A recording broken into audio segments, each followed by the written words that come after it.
Hello, good morning, good afternoon, or good evening. It's actually evening where I am. I'm in Nigeria. Good evening and welcome to Enuani Cultural Forum, where we promote the rich cultural heritage of the Igbo people. And today we are looking at the differences between cultural identity and political identity. We have established this point earlier where we said that political identity is conferred on people by the government, while cultural identity is something you are born into. One's cultural identity remains permanent. It is unchanging. Now, that is what is called a nation.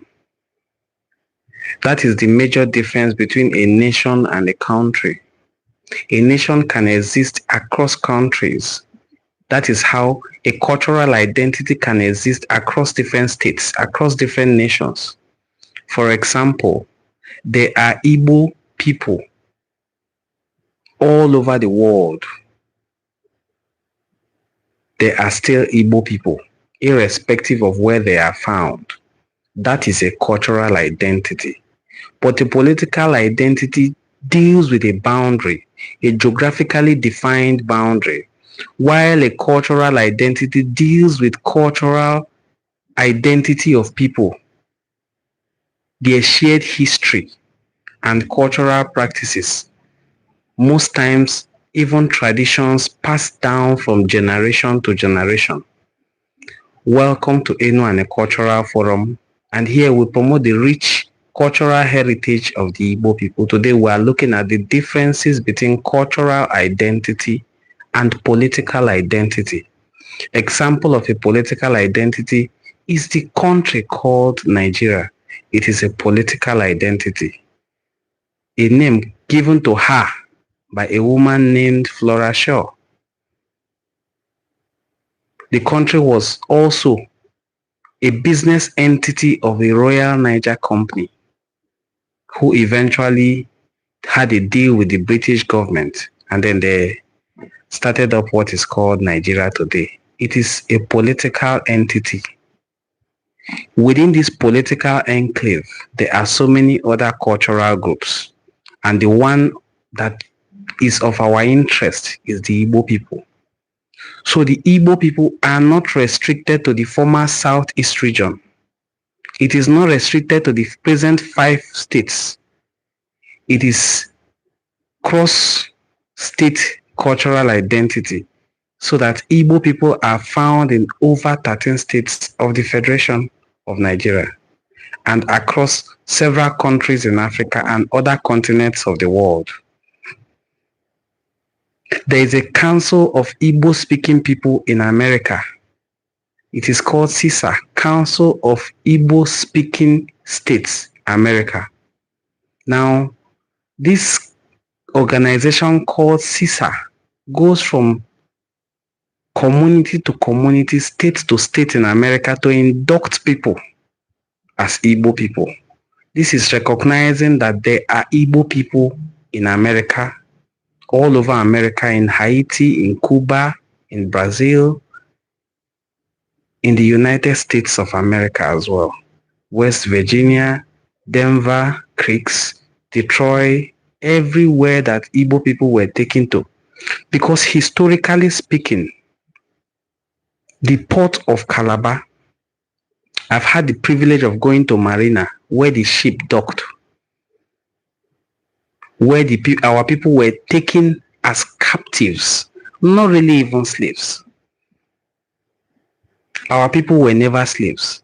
They were kidnapped and taken outside the shores of Africa, such that when they got there, some of our people rebelled. Probably they were drowned, and then the story started coming out that Igbo people, because they believed death was better than bondage, they began to drown themselves. It is against Igbo culture to drown yourself. It is against Igbo culture to lose your life, to take your own life. So I believe, and it is also in line with Igbo custom, that our people did not drown. They didn't jump into the water and died. They had gotten there and refused to bow. They could not also be made to bow, so they were likely drowned. What I'm bringing out from here is that, say, 4 stories you are talking. I don't know who is this mad woman, Alan Rose. You can go back to your, whatever you crawled out from. Go back to that hole where you crawled out from. You don't know what I'm discussing about. If you have any questions here, you can ask. If you have anything you want to also counter, you can counter. But you had all those other options. You did not explore it. Go back to the hole you crawled out from. Kelly, you are laughing. Crawl back into that hole where you came out. I don't know where you brought out that useless head from. So, as I was narrating, Ndi Igbo were taken from Marina in Calabar, outside the shores of Nigeria. Some were also taken from the ports of Onitsha. It is on record.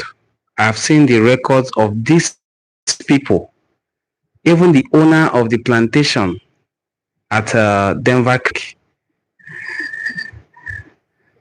Yeah, I'm talking about slavery. Now, if you have anything to contribute about slavery, say it here. I'm listening. If you're saying anything about slavery, say it. I will respond.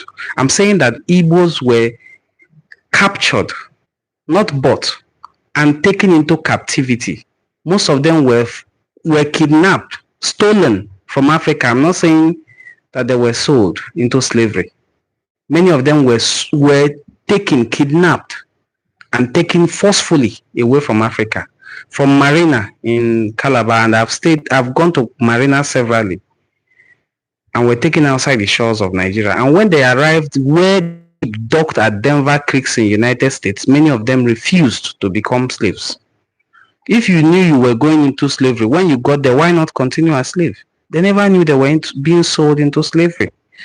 So what I'm trying to say is that because of these activities, there are Igbos in Jamaica, in Haiti, in Cuba, in Gabon, in every part of the world, and that they are still Igbo, irrespective of where they are located. That is how a cultural identity is. Go to Brazil, you will see Yoruba people there. They are still Yoruba people. The fact that they are now in Brazil doesn't change the fact that they are Yoruba. And they are in Brazil. They are in Togo in their numbers. So I'm not discussing Yoruba. I'm not interested in promoting any other person's culture. I'm just using this as an example to you so that you don't say Igbo, they want to take everywhere. There are also the same stories for other people. The Luos of Africa are not just in Kenya, they are in Uganda and so many other places, and their cultures are similar. That's what I was saying, my dear Rose.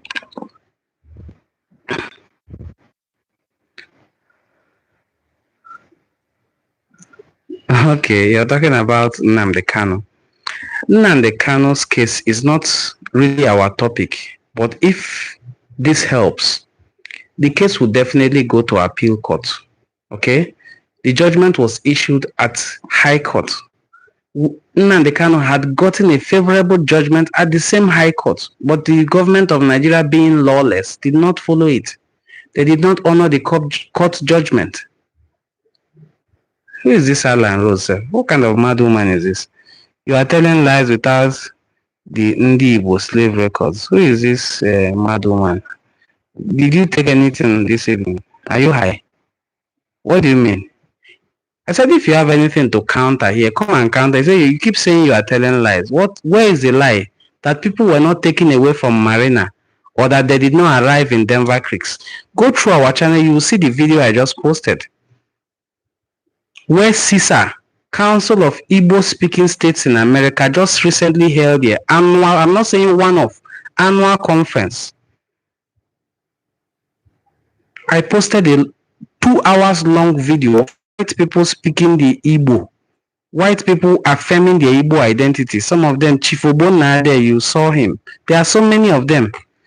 That's the madness with you. I posted the video, long 2 hours video. It is not more than 1 month old video. It's lies. What is lies? Telling lies to impress who? You or me? Or your friends? Do I know you before? So my friend in Nigeria doesn't know much history. Okay. So Nnamdi Kanu's matter will go to appeal court. So the same appeal court will wonder, we had granted this guy bail before, so why is he still in detention? They will definitely grant him bail, that's certain. So judgments in Nigeria doesn't end at appeal. It can even go to Supreme Court if the person doesn't feel happy about the judgment. So that's that. Today we are talking about the Igbo cultural identity, differences between cultural identity and political identity. Political identity is the one you ask somebody, where are you from? You hear them say, I am from Anambra. Anambra is a political identity. In the past, where I am from, if you ask my grandparents or great-grandparents, where are you from? They will say, we are Midwestern Igbos. At a time, the government of Nigeria decided there was nothing like Western Igbos anymore. So they created Midwest. So if you ask somebody where you're from, they'll say, we are Midwestern Igbos. Until at a point, there was no more Midwest. It became states. So we're now called Bendel Igbos because we were now found in Bendel State. At a point too, in 1992, August 27, it was also decided that there's no more Bendel State. So we took up another identity as Delta State. They now started calling us Delta Igbos. You see, one thing is constant since I started. I've been saying Western Igbos, Midwestern Igbos, Bendel Igbos, now Delta Igbos. There was no time Igbo was missing from that identity. So we are Igbos, and that is our cultural identity. It is different from political identity. Political identity changes. Cultural identity doesn't change. So that is one of the core distinguishing factors of a cultural identity. It doesn't change. So while we were bearing Western Igbos, Midwestern Igbos, Bendel Igbos, Delta Igbos, now they call us Anioma, we are still Igbos. And our culture remained the same. Yes, culture is dynamic and it evolves. But one thing remains fairly constant, and that is our tradition. Traditions like we having the kingship system that recognizes the first son, which is primogeniture, has remained our custom for over 800 years. Another custom and tradition that we practice that was handed to us by our ancestors, our forebearers, is the custom and tradition of Ebanku. It is all over Igbo land, the Igbo traditional marriage system. Our funeral rites have remained the same all over Igbo land. Our market days have remained the same all over Igbo land. If it is Eke in Ubuluku, it is Eke in every part of Igbo land. Isn't that wonderful? This predates the Gregorian calendar. It is older than the Gregorian calendar, and it is more sustainable than the Gregorian calendar. In my community, our 1 week is 4 days. Eke being the first day of the week. Eke, Oye, Afo, and Nkwo. These are the 4 Igbo market days, and that is our Izu. We call it Izu. The other Izu that is 7 days, we attach Oka to it, say Izu Oka. That is the week that is used to calculate church activity. For the cultural week of Ndibo that we use to calculate our festivals and our cultural practices, because these things are not just names of markets. They are tied to custom and tradition. It is on Eke day that we conduct funeral. Eke Kaiji Anna. Nobody can be buried in my hometown on a day that is not Eke. Although, because of modernity, there are things you can do to buy a day. But I am just using all this to explain that cultural identity is fairly constant. Political identity changes from time to time. At one time, The people of present-day Rivers State were called Eastern Region. Until in 1967, one said, if the East attempts to leave, that is, if they try to secede from Nigeria, I will create the core states. General Gowon made good of his threat by creating Cross River State and River State. He did not create Ogoja State because he said he will create core state, that's COR, Cross Rivers, Ogoja, and Rivers. He ended up creating just Cross Rivers and Rivers. And he mapped out all the Igbo speaking people into the states to reduce the numerical strength of an Igbo. What is the implication of this? The implication is that you now have Igbo people in River State, Igbo people in Cross River State. Did it change their identity? Their cultural identity change? No. Did their political identity change? Yes.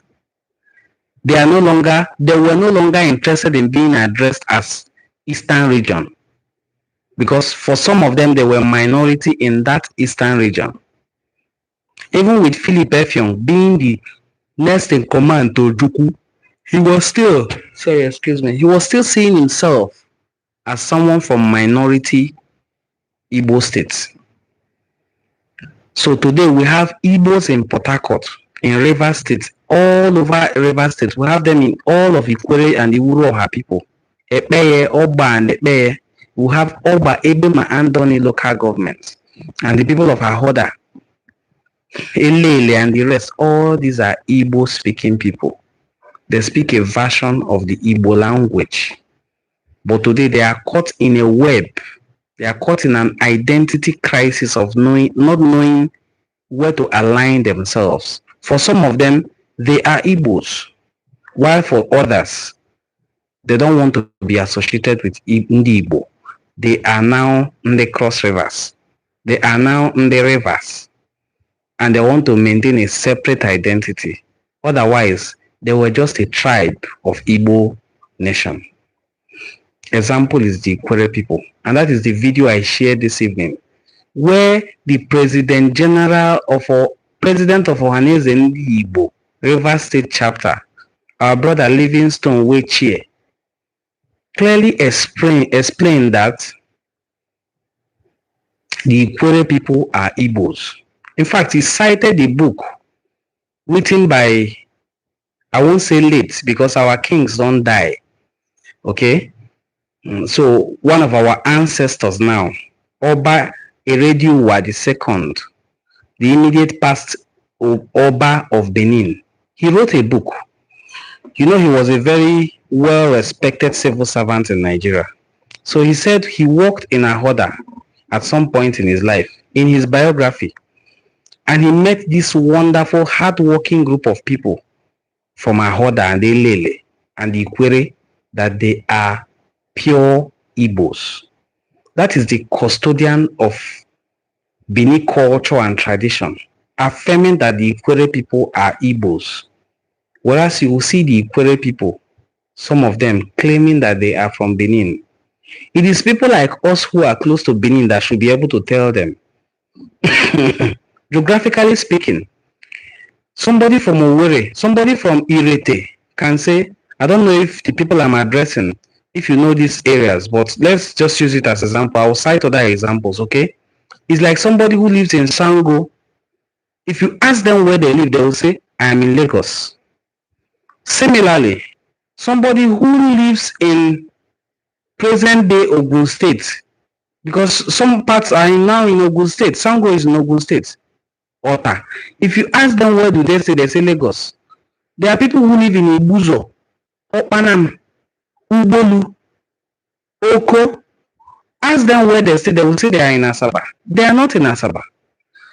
That is what I believe happened to the ancestors of the Ikwere people, because their language is purely either Ika or Okwane. If you ask them where they are from, they will say they are Bini people. You are not Bini people when your father's name is Akalaka. The other group, their father's name is Ezechima. There's no possibility anywhere that you are from Benin. So the Oba of Benin, in his book, I Remain Sir, Your Loyal Servant. That is the title of his book when he was a civil servant. That's the memo he wrote about. It was his autobiography. He clearly stated in page 19 how the Ikwere people are Igbos. Ask the Ikwere man, where are you from? He will say, I'm from Benin. Probably because of the post-war narratives. After the Civil War, when Nigerian soldiers, God forgive me for calling it a civil war, after the genocidal war against Ndi Igbo, people were denying their Igbo identity. Nobody wanted to be associated with Igbo anymore, because being associated with Igbo, even unto this day, is to accept to be discriminated against. Is to accept all manner of injustice. There are two laws in Nigeria. The Federal Republic of Nigeria has two laws. One for Ndi Igbo and one for other Nigerians.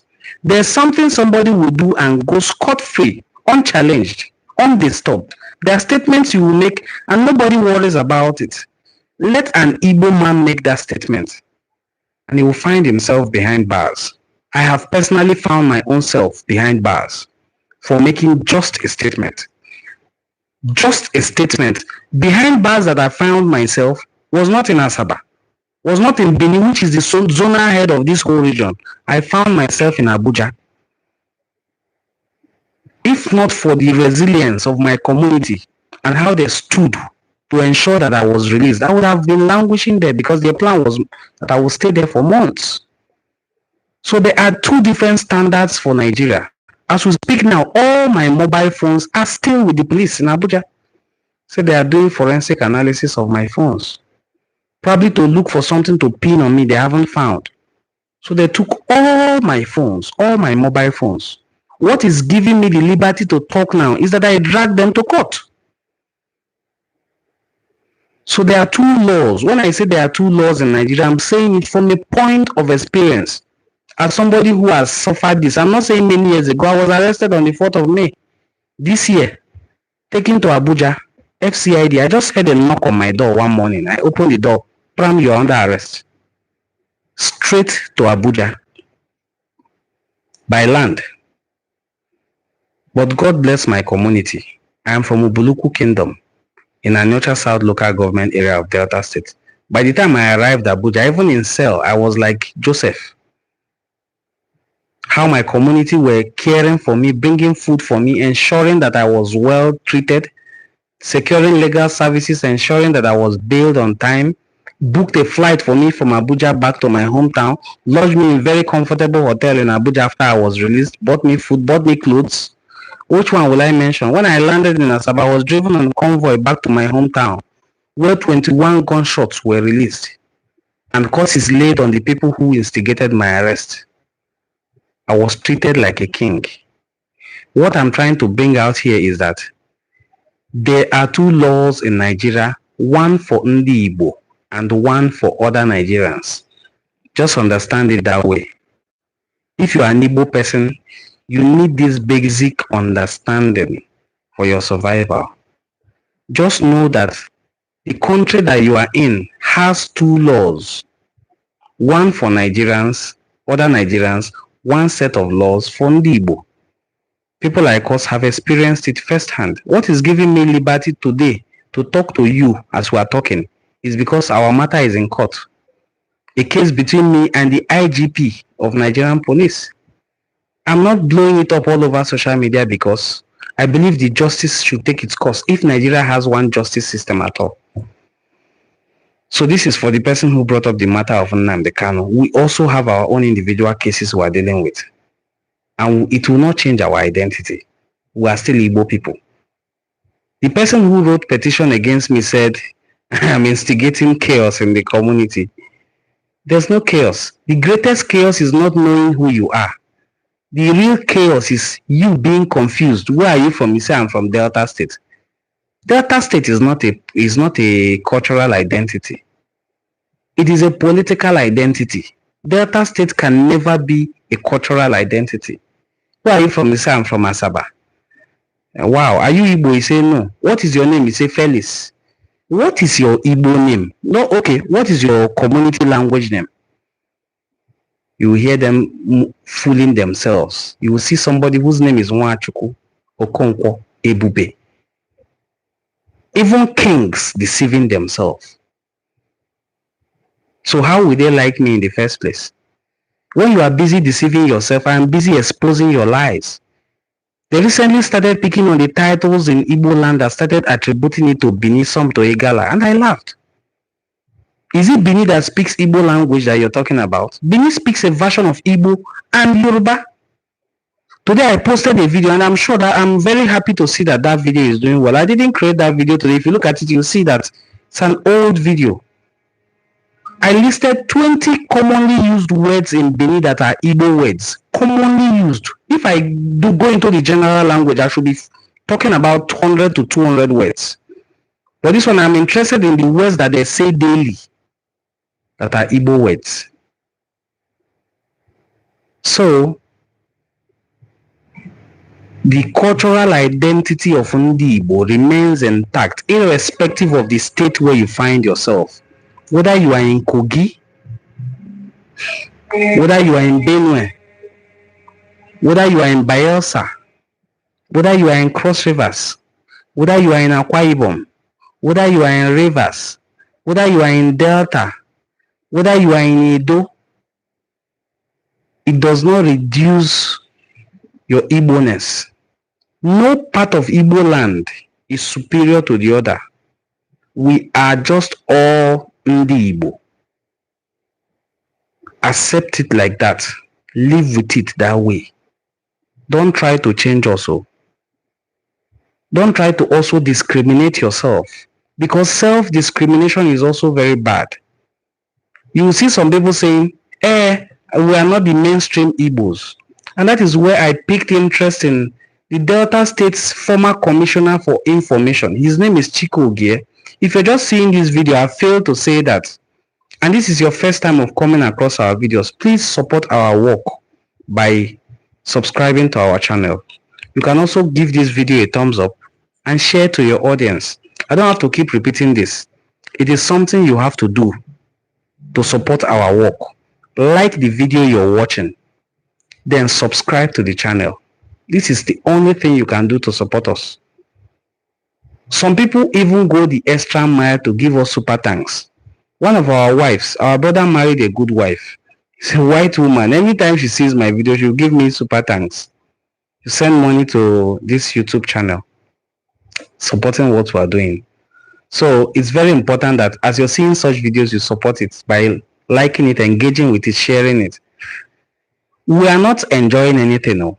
We are leaving a legacy. Legacy that was passed down to us. My parents were not denying their Igbo identity.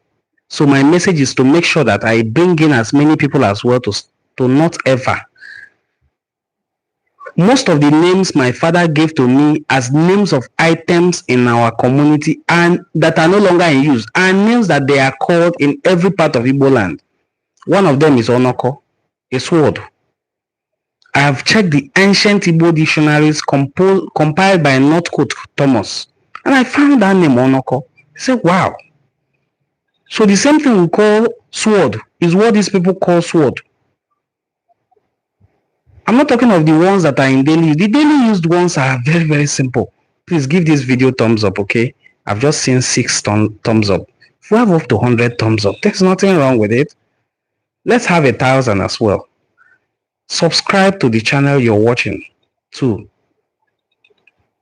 We are doing a lot for Ndi Igbo. We are doing more than. This is not to boast. I'm a humble person, okay? I hate pride. Because as they say, pride goeth before a fall. May we not fall. We are doing more than Ohaneze Ndi Igbo. We are doing what Ohaneze Ndi Igbo should be doing. This is not me boasting. I'm telling you the fact. When Mazi Nnamdi Kanu was recently sentenced, I saw a statement by Ohaneze Ndi Igbo president and I laughed. It's not a time to issue statement through your secretary, no. Even if I know that he was planted there by the Southeast Governors Forum, who are stooges of the president. What is this? So UK paid reparations. I don't understand. UK paid reparations. They didn't pay any reparations. I don't know what you're talking about anyway. So just make it clearer. Clyde Builds. Just ask me, what are you saying that the UK paid reparations for? Okay, let me read the first comment. You know the British taxpayer in 2016 was still paying for the debt the British Empire got into, stopping the abolishing slavery around the world. Wow. UK themselves are the ones who were the chief instigators of slavery. They stopped slavery because they found something more lucrative than slavery. What are those things they found? Till today, Shell is still one of the biggest oil companies in Nigeria. They have been here for around 60 years now, or be 50 something years. So slavery became old-fashioned.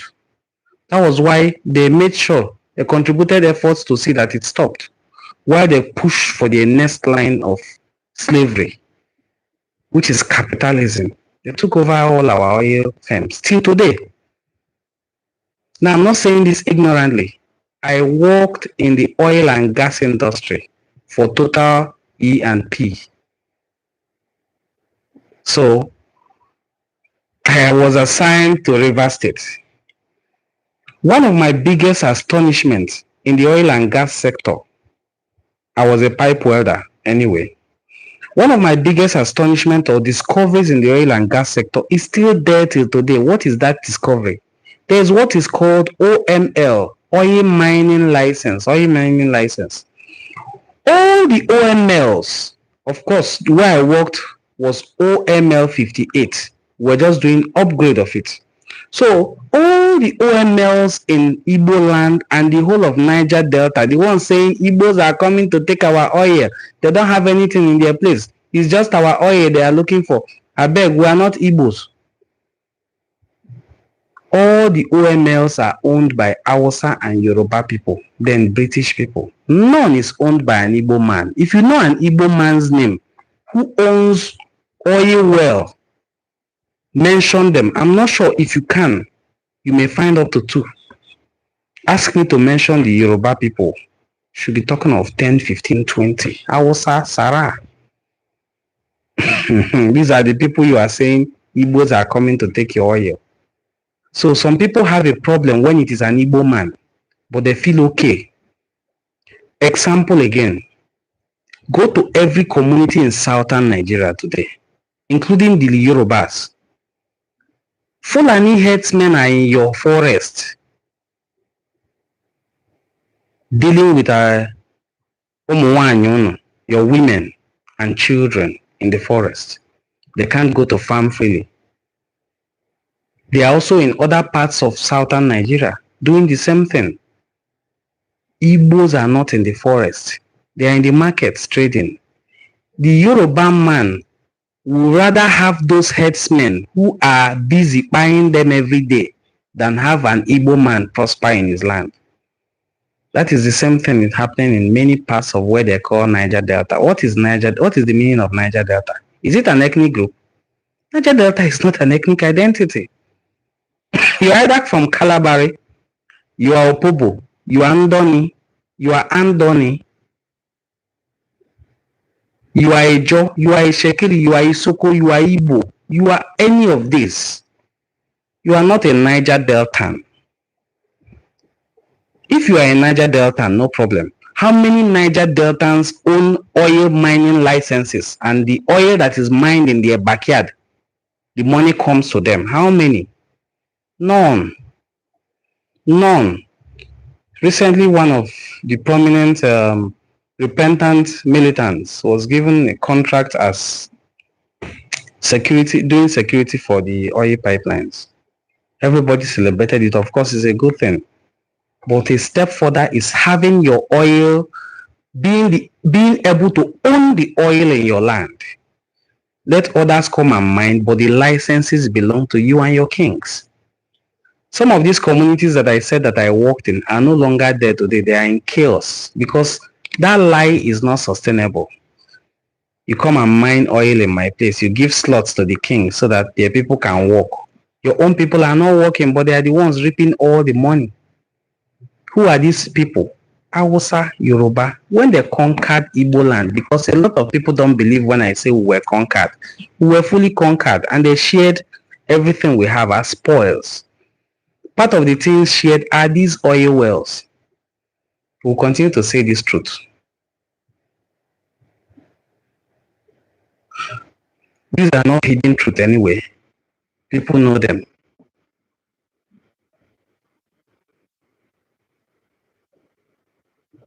So Ndi Igbo must unite. Ndi Igbo must unite. This is what Ohaneze Ndi Igbo should be preaching every day. There is no excuse. Oh. There is nothing like telling a Delta man now, an Igbo person in Delta, that you are not Igbo. No, he is Igbo. Why? Because the king of Ogwashuku fought alongside Biafra soldiers. Because the king of Ishago, who they know, if you don't know yourself, your enemies know you. Aga egbu gị piam piam. Ụtalị eji pịa nne ewu apịa ya nwa ewu. It's as simple as that.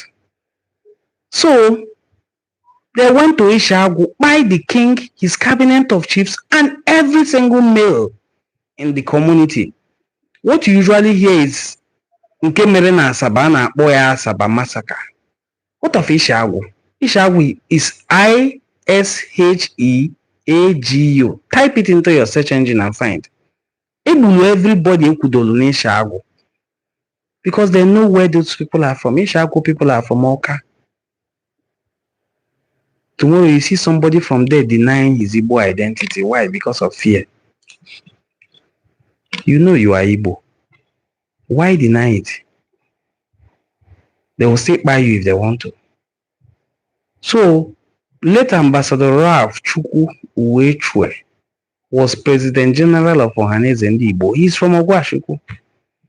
Chiko Gie was a former Commissioner of Information in Delta State. So he appeared on Arise TV recently. And this Yoruba man, Abi is a Bini man, that his head is not correct, that works with Arise TV. Trying to remember his name. I don't know why the name is skipping me now. But the man knows how to goof. This Yoruba man that works in Arise TV. Not the brilliant young man, the elderly one. Somebody should please remind me his name here in the comment section. This black Yoruba man, Ruben Abati. Thank you so much. This useless Ruben Abati was asking Chiko Gie, who is from Asaba. He said, now that you are not from the mainstream Igbos, what do you think? And Chiko Gie said, please repeat that. He said, you are not from the mainstream Igbo. So Chike asked him, what's the meaning of mainstream? Let me understand. He said, the 5 southeastern states, the man told him, don't ever. There's nothing like mainstream Igbo. Every part of Igbo land is mainstream. I am from Asaba, and no Igbo town, that is Chike talking, not me, I'm not from Asaba. No Igbo town has suffered the way Asaba suffered. It was Asaba people that were lined up and died completely. Until today, no remorse, no reparation, no sorry, no rehabilitation.